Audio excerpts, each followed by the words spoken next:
Hi, and welcome to British Dad Reacts. My name is John, and thank you so much for watching. This song I want to review contains for me a kind of bit of a paradox. And once you start to hear it, you'll understand why.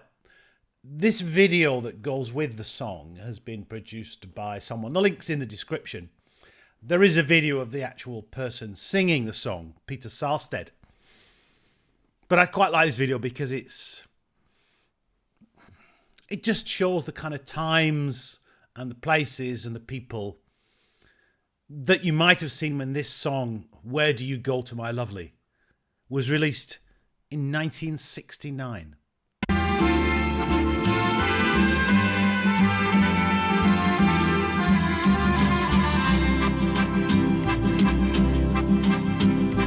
Talk like Marlene Dietrich, and you dance like Zizi Jeanmaire. Your clothes are all made by Balmain, and there's diamonds and pearls in your hair. Yes, there are. You live in a fancy apartment off the Boulevard Saint-Michel. So this is Peter Sarstedt, as I said, with the song Where Do You Go To My Lovely from 1969.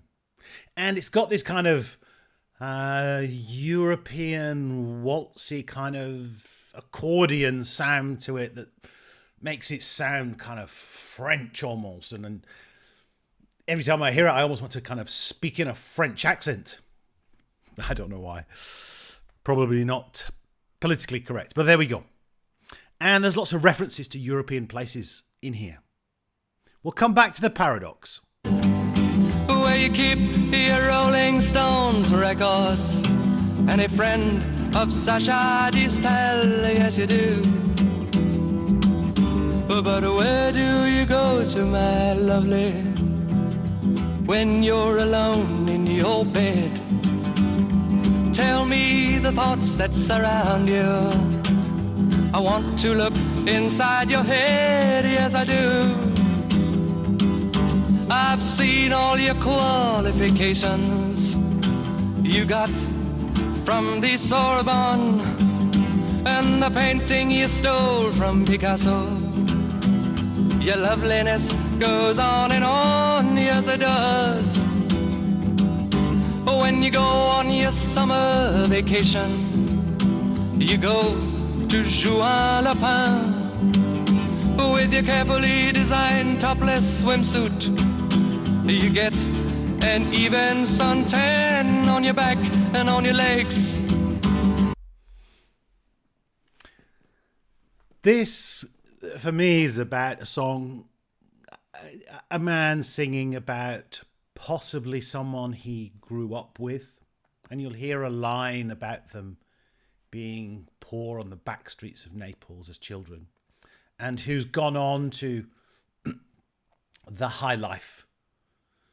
And as he refers to in the song, joins the kind of the jet set, as they were called in those times. Now I guess it's basically the wealthy.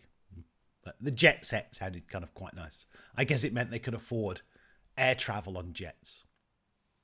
And when the snow falls, you're found in Samoritz with the others of the jet set, and you sip your Napoleon brandy, but you never get your lips wet, no you don't. But where do you go to, my lovely, when you're alone in your bed? Won't you tell me the thoughts that surround you? I want to look inside your head, yes I do. Your name, it is heard in high places. You know the Aga Khan, he sent you a racehorse for Christmas, and you keep it just for fun, for a laugh. They say that when you get married, it'll be to a millionaire, but they don't realize where you came from, and I wonder if they really care or give river dam. Where do you go to, my lovely, when you're alone in your bed? Tell me the thoughts that surround you. I want to look inside your head, yes I do. I remember the back streets of Naples, two children begging in the rags, both touched with a burning ambition to shake off their lowly born takes. So they try.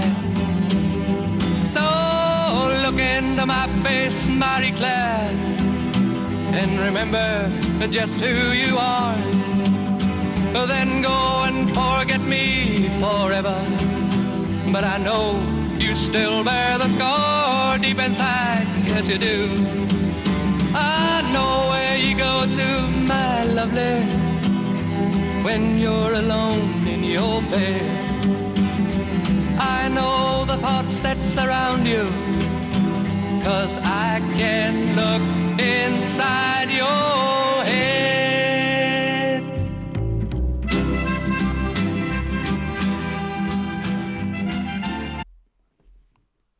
It's a lovely song, I think. It's kind of gentle and soft, and he's got a very nice voice, and just that, acoustic guitar, and then the violins coming in later as he talks about them being poor children in Naples.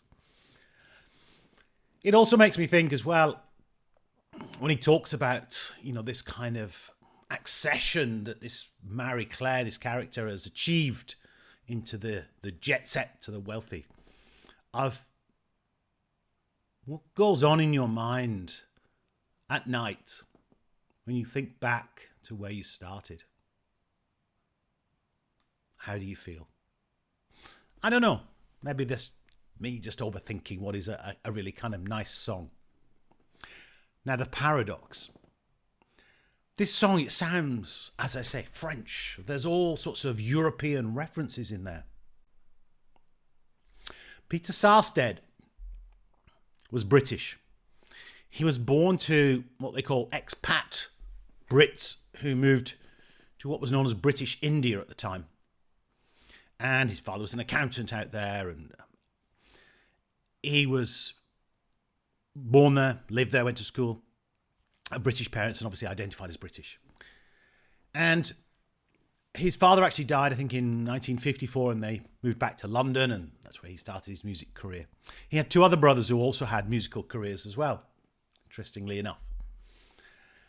So that was the kind of the paradox for me, that he was almost kind of quintessentially expat Brit. And yet this song was, I don't know, kind of French, Italian, European. I want to go through some of the references that were used in the song as well. Just before that, though, the song was also used in a couple of films. One was the absolutely fabulous The Movie, which is a kind of British film, which was in 2016. The other one was a Wes Anderson film in 2007 called The Darjeeling Limited. And it's a wonderful film, I think, in many, many ways. A wonderful, wonderful film, The Darjeeling Limited. The strange coincidence of that is that after Indian independence in 1947, Peter Sarstedt's parents managed a tea plantation in Darjeeling in India. I wonder if Wes Anderson knew that when he entitled the film or set it and used that song in the film. Again, maybe I'm just overthinking these references. Anyway, during the course of the song, he does reference quite a number of things, like obviously Marlene Dietrich, everyone knows. Gigi Jamer was a French ballerina. Pierre Balmain for the dress was a designer. Boulevard Saint-Michel was in the Latin Quarter in Paris. Obviously the Rolling Stones. Sacha Distel was a French singer and musician. The Sorbonne is the famous university in Paris. Picasso, obviously the famous Spanish pioneer of modern art. Places like, I think he mentions Juan Lepin, which is a fashionable resort in the south of France near kind of Saint-Tropez and that sort of area. St. Moritz is the one of the kind of famous ski resorts in the Swiss Alps. Sipping Napoleon brandy, which was an expensive, aged brandy. He refers to the Aga Khan, who was kind of the super wealthy person, business person, and famous for his racehorses in the kind of, 50s, 60s, that kind of thing. So there's lots of references in there to so many things that were around at that time. But it's still just a lovely, lovely song. And I've always kind of liked it. And there's a slight sentiment there, I guess. Where do you go to, my lovely, when you're alone in your bed? Tell me the thoughts that surround you. I want to look inside your head. Peter Sarstedt. Sadly, he died in 2017 at the retirement home where he was at in the southeast of England. Thank you so much for watching.